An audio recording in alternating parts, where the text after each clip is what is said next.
Bien-aimés frères et sœurs, soyez encore encouragés dans votre foi. Nous parlerons ce mois de juillet, en ce mi-juillet, du combat spirituel victorieux. À la vérité, il faut qu'on en parle, parce que véritablement, plusieurs vivent des oppressions, plusieurs vivent des situations, parfois qu'ils veulent bien comprendre. Et nous croyons qu'en vérité, ces études-là vont amener un chrétien à être averti, parce que le combat n'a pas commencé aujourd'hui. Les mêmes armes que l'ennemi a utilisées hier, il les utilise encore aujourd'hui. Et donc, une étude approfondie nous amènerait véritablement à fermer certaines portes et à voir notre victoire dans le nom de Jésus. Lisons ensemble 2 Corinthiens, le chapitre 2, le verset 11. Afin de ne pas laisser à Satan l'avantage sur nous, car nous n'ignorons pas ses desseins. Bien-aimés frères et sœurs, nous n'avons pas ignoré qui est Satan et comment il opère. C'est vrai qu'à la vérité, notre message doit être christologique, doit être basé sur Christ, parce qu'il est l'objet de notre foi, mais en vérité, la Bible aussi parle du Satan. Lorsque Jésus est venu, il a aussi parlé de lui, même s'il n'a pas pris tout le temps à faire des études, j'ai envie de dire en long et en large sur Satan, mais quand même il a dit, je voyais Satan tomber du ciel comme un éclair, il dit, il vient comme un voleur pour égorger, pour détruire. En vérité, il a aussi amorcé un peu, il a touché un peu véritablement cet ennemi qui était déjà existant et qui avait des œuvres. Donc l'apôtre Paul nous conseille de ne pas rester dans l'ignorance, parce que plusieurs parfois disent, il faut bien qu'on reste sur Christ, et nous n'avons pas véritablement toujours être focalisés sur le diable. Vous avez parfaitement raison, mais la sagesse dans l'opération, dans le combat, exige aussi que tu connaisses ton ennemi, que tu connaisses aussi l'adversaire. Un entraîneur de foot a visé et va aller réviser les anciens matchs de l'adversaire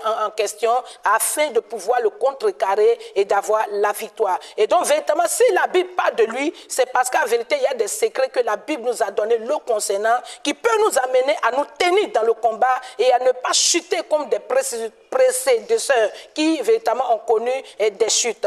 Donc, bien aimé, il dit de ne pas rester dans l'ignorance. Alors, pour évoluer dans notre étude, la première chose que nous devons comprendre en tant qu'enfants de Dieu, en tant que croyants, citoyens célestes, c'est qu'en vérité, nous sommes en guerre. Dis à quelqu'un, nous sommes en guerre. Ma soeur, mon frère, on est dans cette histoire-là, on est en guerre. Parce que lorsque tu es en guerre, ta manière de marcher est différente. Lorsque tu es conscient que tu es dans un état de crise, état véritablement de guerre, j'ai envie de dire que ton attitude, ta manière même de te conduire est différente de lorsque tu penses qu'il n'y a rien. Apocalypse le chapitre 12, lisons le verset 17 par la grâce du Seigneur. Apocalypse 12, lisons le verset 17. Et le dragon fut irrité contre la femme et il s'en alla faire la guerre au reste de la postérité, à ceux qui gardent les commandements de Dieu et qui ont le témoignage de Jésus. Alléluia. La Bible dit ici que le dragon fait la guerre et lorsqu'il voit qu'il échoue contre la femme, le décor il est long, mais la Bible précise qu'il continue de faire la guerre, non seulement à ceux qui gardent le commandement de Dieu, mais à ceux qui ont le témoignage de Jésus. Donc, il ne faudrait pas être surpris d'un certain nombre de choses qui t'arrivent. Pourquoi est-ce que vous êtes toujours étonné? Pourquoi vous dites que non, quand je n'étais pas chrétien, c'était ceci, maintenant je suis devenu chrétien. Maintenant que tu es devenu chrétien, tu as un ennemi. Avant, là, celui qui est ton ennemi aujourd'hui n'était pas ton ennemi. Il était ton allié. Mais lorsque tu as décidé de venir à la lumière, lorsque tu as décidé de changer le centre d'intérêt de ta vie, il s'est érigé en ennemi. Voilà pourquoi il va te fermer certains trous. Voilà pourquoi il va te fermer certaines portes. Voilà pourquoi il va te châtier, te toucher à certains égards. Et donc, je suis en train de dire à une jeune fille qui s'est convertie, à un jeune homme qui s'est converti, à une femme qui s'est convertie, ne soyez plus surpris. C'est pourquoi l'apôtre Pierre dit, je m'étonne de ce que vous êtes étonné de la fournaise dans laquelle vous êtes. Écoute, quel est cet évangile qu'on t'a prêché? On t'a dit qu'on venait d'un Eldorado? Oui, on finira dans l'Eldorado. Mais écoutez, l'itinéraire du combat, il est irréversible. C'est cela que la Bible dit en Apocalypse, celui qui vaincra, je donnerai. Bien-aimé, il faut être une femme avertie, soit un homme averti. La deuxième chose, qui sera aussi importante comme la première, nous la trouvons dans Ézéchiel 28, au verset 17. Et Ézéchiel 28, tout le chapitre d'Ézéchiel 28 nous présente un peu qui est Satan, comment est-ce qu'il a commencé, qui il était. Parce qu'en vérité, nous tous on dit Satan, Satan, mais est-ce qu'en réalité on sait qui il est en vérité? Oui, il ne faut pas le prendre de haut. C'est vrai qu'on ne va pas lui donner aussi une grande forme ou bien un volume assez excessif, mais aussi il ne faut pas le minimiser. Si quelqu'un a pu entrer dans un jardin où il y avait la sainteté, Adam et Ève ne connaissaient pas le péché, ils n'avaient aucune notion de qu'est-ce qu'on appelle le péché. péché, s'il a pu s'immiscer et véritablement, j'ai envie de dire, détruire ce joli couple-là, bien aimé, écoutez, il y a matière à savoir que celui-là, je dois être sur mes gardes le concernant. Parce qu'on dit Satan, parce qu'on met le feu, tu le prends comme ça. Et Ézéchiel 28 nous le présente comme étant l'ange protecteur, comme étant le chérubin le plus grand et qui était véritablement celui qui mettait le sceau. La Bible dit qu'il était dans le jardin de Dieu. Et jusqu'à ce que l'orgueil soit trouvé dans son cœur. Et la Bible déclare que lorsque ce fut ainsi, la guerre va être livrée. Apocalypse maintenant nous le dit au chapitre 12 là, que la guerre va être déclenchée avec les anges loyaux du ciel qui seront 2 tiers et l'ennemi qui est Satan va en prendre 1 tiers. Il va en prendre 1 tiers. Et donc la guerre va être déclenchée jusqu'à ce que eux, leur équipe, perdent la guerre. Ils seront précipités sur la terre. Bien-aimés frères, bien-aimés sœurs, il faut le comprendre. Parce qu'à la vérité, il ne faut pas prendre ton ennemi de haut. Il faut savoir en réalité aussi, c'est être humble et être sage. Quelles sont ses forces et quelles sont ses faiblesses. Donc, à la vérité, le diable est celui qui était dans le jardin de Dieu. Il était dans les faveurs de Dieu. Il était un ange protecteur. On l'appelait Lucifer, l'ange de lumière. Et qu'est-ce qui va se passer? Ce qui va se passer en vérité, c'est que lorsqu'il va être chuté, lorsqu'il va connaître la chute, l'histoire continue. Dieu est le Dieu qui continue véritablement sa création, qui continue véritablement son œuvre. La Bible nous présente plus tard dans Genèse, Dieu qui se met à l'œuvre dans la création. Quels sont les éléments qui constituent les détails? On n'en sait pas grand détail, mais ce que nous savons, c'est que la scène nous est présentée et Dieu crée l'homme à son image et à sa ressemblance. C'est-à-dire qu'en réalité, Satan était un ange. Mais cette fois-ci, la Bible présente Dieu qui crée un être, mais qui est à son image, qui est à sa ressemblance. Et la Bible précise que Dieu crée un autre jardin sur la terre, où il met l'homme qu'il va créer. Bien-aimés sœurs, bien-aimés frères, l'homme, Satan, était dans le jardin de Dieu. Il était dans les bonnes grâces de Dieu. Il a perdu tout. Il est déchu, il est précipité sur la terre. On crée un autre qui est plus grand que lui et on le met dans un jardin. Écoutez, quand on te dit il est descendu animé d'une grande colère, là, est-ce que vous comprenez maintenant? Ça veut dire qu'en réalité, il y a une vengeance. Il y a un désir de te voir dégringoler. Il y a un désir de te voir véritablement ne pas accomplir le plan de Dieu. Parce qu'en vérité, en te faisant tomber, c'est sa vengeance contre Dieu qu'il est en train d'assouvir. Parce qu'il se dit, tu te dis que tu t'es fait un être qui est semblable à toi, qui va te rester fidèle, qui va t'honorer. Mais je vais te prouver que malgré tout ce que tu as fait pour lui, malgré tout ce que il est pour toi, il va te trahir. Bien-aimé, je prie que tu ne sois pas cette personne qui trahit Dieu toujours en faisant allégeance au Satan. Et donc le Satan descend dans la race humaine animé de colère, animé de haine, animé de jalousie. Il respire la haine. Chaque jour que Dieu fait, chaque jour qu'il se lève, il cherche une personne à faire tomber. Il cherche une famille à faire tomber. Il cherche un couple à faire tomber. Il cherche une génération à détruire. Pourquoi? Parce qu'à la vérité, il se trouve mal d'être déchu. Il se trouve mal d'avoir perdu tout et de véritablement voir l'homme être élevé par Dieu, l'homme être promis par Dieu. Bien aimé, voilà pourquoi, véritablement, lorsque Dieu fait le jardin, lorsque Dieu fait l'homme, Dieu ne jette pas l'homme à la surface de la terre. Parce que le diable est déjà descendu. Il est déjà descendu avec ses démons. Et donc Dieu, le grand Dieu créateur qui aime l'homme, ne va pas aussi faire l'homme comme ça dans la nature. La Bible dit, il va créer un jardin, un cadre, j'ai envie de dire, spacieux, mais un cadre joli, un cadre rempli de vie, un cadre protégé dans lequel il va mettre l'homme qu'il va créer. Dis Amen. Certaines personnes m'ont parfois posé la question de savoir, mais maman Tabitha, si Dieu est si bon comme vous le dites, pourquoi est-ce qu'il envoie Satan sur la terre, sachant qu'il est mauvais, sachant qu'il est méchant, sachant qu'il va nous détruire? Bien-aimés frères, parfois je ris et je dis qu'en vérité, regardez un peu la création.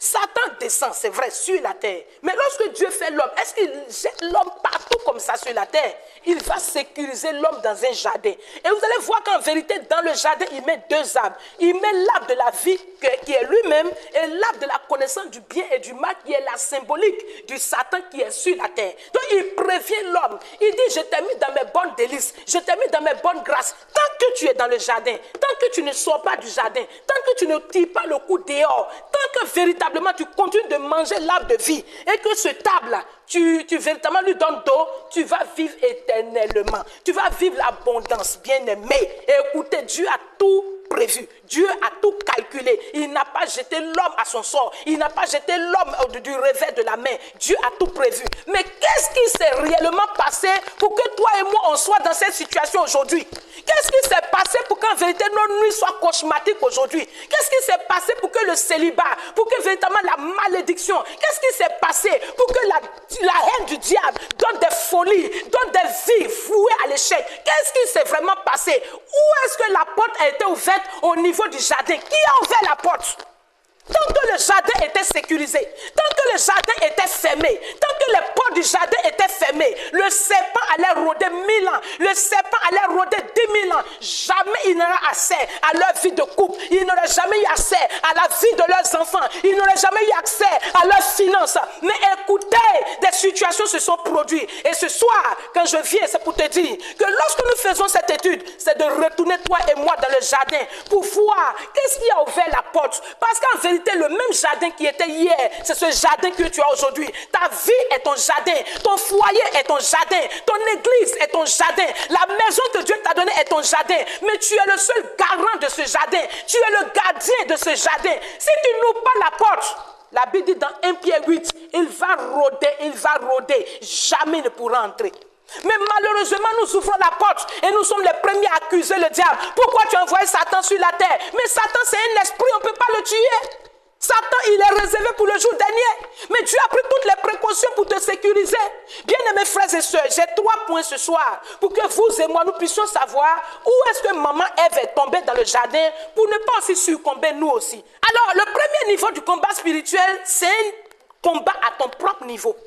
C'est-à-dire qu'en vérité, avant de te lever, de poursuivre la sirène des eaux, avant de poursuivre l'esprit de mort, parce que j'ai une amie qui me dit, ah, moi, il y a 2 guines. Mon guine bleu, là, c'est pour la sirène des eaux. Mon guine noir, c'est pour l'esprit de mort. C'est-à-dire le jeu pour le guine noir, là, c'est que je combats l'esprit de mort. Écoutez, on peut les combattre, on peut les pimenter, on peut les poursuivre. Mais écoute, le combat, là, il a des principes. Si tu ne fermes pas les portes à ton niveau personnel, tu ne fermes pas les portes de ta bouche, les portes de tes yeux, les portes de tes oreilles, les portes de tes émotions, tu ne fermes pas les portes de ta personne. Écoute, un combat qui n'a pas été remporté sur ta chair, tu ne peux pas le remporter sur certains ces démons. Vous m'arrêtez ça.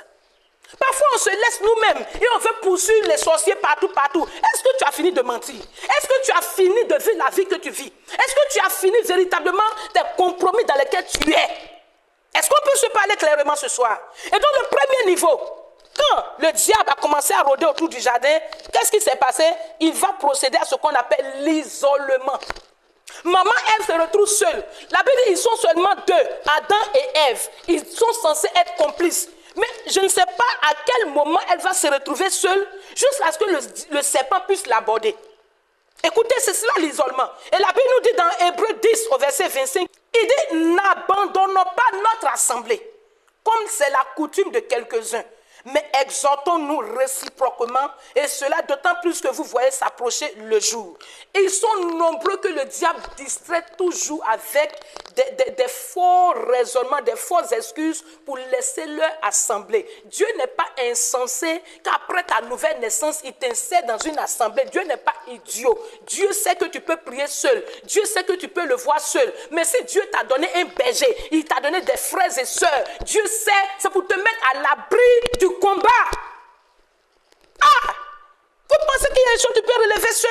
Non! Il faut un frère qui t'encourage. Il faut une soeur qui t'inspire. Il faut véritablement des frottements. Mais l'ennemi, aujourd'hui, il utilise des ruses. On t'a mal regardé. On a prêché sur toi. On a fait ci. Écoutez, il dit n'abandonnons pas notre assemblée. Je suis là pour dire à un chrétien, il veut t'isoler pour te perdre. Il veut te diviser pour te perdre. Il veut t'isoler. N'acceptez pas d'être isolé.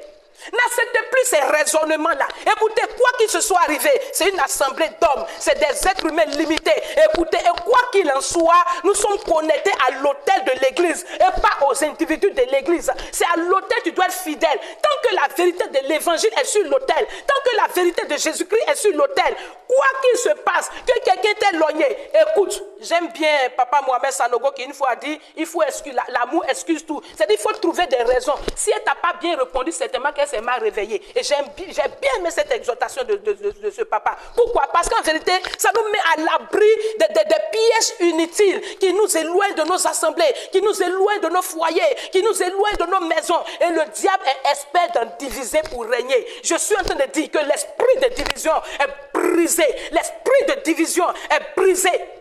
Je suis d'accord pour la séparation. Oui, pour gagner en efficacité, parfois il faut se séparer, mais se diviser, marcher dans la haine n'est pas de Dieu. Écoutez, elle s'est retrouvée seule. Elle a succombé. Mon ami frère, mon ami soeur, écoute, aujourd'hui tu te dis, moi je fais mon cul seul. Voilà ta vie. Après l'isolement, l'ennemi va encore procéder par une autre ouverture que maman elle va céder, c'est l'ouverture de la convoitise. J'ai été vraiment peiné de voir ce qui a été dit. Allons-y dans Genèse 3, vous allez voir ce qui a été dit par rapport à la convoitise. Genèse 3, lisons le verset 6 par la grâce du Seigneur. La femme vit que l'arbre était bon à manger et agréable à la vue. La femme vit que l'arbre était bon à manger et agréable à la vue, et qu'il était précieux pour ouvrir l'intelligence. Elle prit de son fruit et en mangea. Elle en donna aussi à son mari qui était auprès d'elle et il en mangea. Alléluia. Écoutez, voilà ce que j'appelle la convoitise. Parce que si c'était un jardin où il n'y avait aucun fruit, on allait dire, ah, c'est la première fois qu'elle découvre un fruit, elle est fascinée par le fruit. Mais c'était un jardin bondé de fruits. La Bible dit, Dieu va faire le jardin de toutes les steppes d'arbres, de fruits agréables. Dieu va véritablement mettre le paquet pour les mettre à l'aise.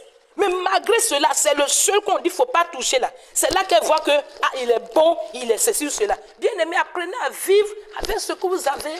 Voilà la faiblesse de l'église. Eh, Satan, ceci, cela, eh, ma vie est en retard. Mais écoute, vis ton âge et vis ton temps. Il faut retenir ça. Il faut apprendre à vivre ton âge. Il faut apprendre à vivre ton âge. L'âge que tu as là, il y a des choses là. Il faut laisser. On veut vivre au-delà de ce que nous sommes. Ce n'est même pas possible. Vis ton ministère. Vis ton témoignage. Vis ton appel. Si l'appel de l'autre là, c'est censé faire ce qu'il est en train de faire là, toi ton appel là, si ton appel c'est pour 20 personnes là, ne sois pas complexé. Il ne faut pas aller têter de vieilles femmes dans un pays quelqu'un pour venir dire que ton église n'a qu'à... Écoute, chacun a un appel, chacun a une vocation. Vis ton appel, vis ton âge, vis ton époque et vis véritablement ce que Dieu a investi en toi. L'église de Jésus-Christ aujourd'hui est livrée à beaucoup de types de convoitises. Des jeunes filles qui sont dans la convoitise, tout ce qui brille sur les réseaux sociaux. Et vous ne savez même pas la vraie vie de ces personnes, malheureusement. Malheureusement, nous sommes dans un monde aujourd'hui, j'avais dit un monde bling-bling, où c'est du mensonge, où ce qu'on publie n'a rien à voir avec ce qui est. Et si c'est ce à quoi tu dois t'en tenir, mon ami, tu es mal barré. Si tu dois courir après la mode, il faut bien masser tes pieds, parce que la mode aujourd'hui, c'est chaque jour un nouveau vêtement, chaque jour une nouvelle chaussure. Vis ce que Dieu a investi en toi. Elle regarde le fruit. Tout ce qui est là, tu as fini de manger, maman Ève. Tout ce qui est là, tu as fini de porter. Mes amis, la Bible nous encourage à vivre dans le contentement. Le contentement n'est pas la médiocrité. Le contentement est une porte de départ pour l'excellence, pour véritablement la productivité. Une personne qui veut bâtir, une personne qui veut véritablement avec lucidité, voir clair dans son avenir, apprend à vivre dans le contentement. Donc voilà un peu les sources. On dit qu'on va combattre Satan. Oh, la sirène des yeux est rentrée. Elle est rentrée à quel moment? C'est dans la convoitise. Tu as fini de regarder ta femme? C'est toujours pour autrui que tu veux regarder. C'est ce qui n'est pas à vous là, qui vous plaît. Quel est le problème? Le problème en réalité, on n'a pas encore fini de crucifier la chair. Et on veut aller crucifier les démons. On veut aller crucifier les autres. Bien aimé, écoutez, la convoitise est un gros problème. La convoitise a affaibli l'église aujourd'hui. La convoitise a affaibli certains pasteurs qui veulent faire comme les autres, qui veulent prêcher comme les autres, qui veulent avoir ce que les autres ont. Écoutez, je suis ce que je suis. Écoutez, je n'ai pas de compte à te rendre. Je ne cours pas avec toi. Je cours avec moi-même. Est-ce que quelqu'un est en train de me comprendre ce soir? Bien-aimés frères, bien-aimés sœurs, nous sommes dans un combat. Et quand tu es dans un combat, ton attitude doit s'aligner. Quand tu sais que tu es dans un combat, et la Bible déclare que c'est celui qui remporte le prix qui sera honoré. Ne joue pas à perdre véritablement l'essentiel de ta vie sur la terre pour des choses inutiles. La troisième chose que nous allons découvrir et finir par cela, c'est véritablement une autre arme que l'ennemi va utiliser dans le jardin, c'est l'arme de l'ignorance. Il va utiliser l'ignorance de Ève. Ah, ça fait mal. Allons-y ensemble dans Genèse 3, lisons le verset 5. Il dit, voici ce que le serpent dit à maman Ève. Au verset 4 d'abord. Alors le serpent dit à la femme, vous ne mourrez point. Au verset 5 maintenant, mais Dieu sait que le jour où vous en mangerez, vos yeux s'ouvriront et que vous serez comme des dieux, connaissant le bien et le mal. Il faut dire foutaise. Oui. Il vient, il te dit non. En fait, il est en train de la convaincre d'ouvrir la porte pour qu'il entre et puis les faire descendre. À la vérité, elle ne voit pas quelqu'un qui est jaloux de ce qu'elle est. Elle voit plutôt quelqu'un qui a une offre à lui faire. Bien aimé, c'est ce que vous oubliez.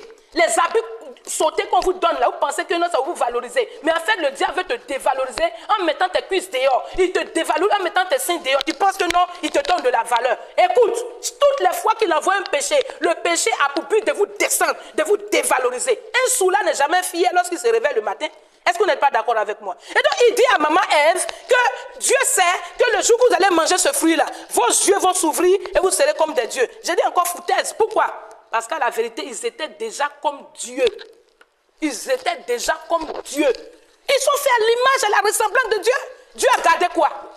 Ce qu'il est à l'intérieur, il a donné. Ce qu'il est à l'extérieur, il a donné. Il manque quoi? Il a même soufflé son souffle en eux. Ils ont commencé à être des êtres vivants. Il manquait quoi? Jusqu'à ce que le diable vienne te dire que c'est quand tu as mangé, tu seras comme Dieu. Bien aimé, aujourd'hui, c'est l'ignorance. Beaucoup vivent des situations démoniaques par crise identitaire. Ils ne savent même pas qui ils sont. Ils ne savent même pas qu'est-ce qu'ils ont en Christ. Ils ne savent même pas qu'est-ce qu'ils peuvent en Christ. Oui, il y en a qui sont tellement ignorants, tellement, qu'ils ne savent même pas que le nom de Jésus est une propriété qu'ils doivent utiliser. Hey, kamama. Si tu savais ce que renfermait le nom de Jésus, tu n'allais pas prendre ce nom-là pour regarder film.